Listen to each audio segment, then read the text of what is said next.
আজকের মধ্যে যদি ঘর ভাড়া না দাও তাহলে কাল কিন্তু ঘর ছাড়তে হবে। ভাই আমাকে একটু সময় দেন, আমি চেষ্টা করতেছি। না ভাই, আর সময় দিতে পারবো না। বলো সাথিয়া হায় ভাঙা মনে লাগে কি জোড়া। এত টাকা কই থেকে জোগাড় করবো? কিরে এত চিন্তায় কেন?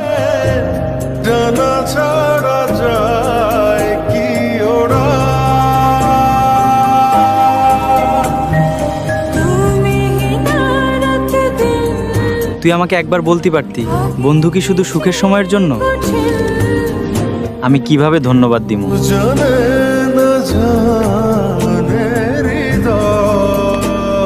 জুই, একটা ভালো খবর আছে। কি খবর? আমার বন্ধু সাহায্য করছে। আল্লাহ ওর মঙ্গল করুক। সত্যিকারের বন্ধু এমনই হয়।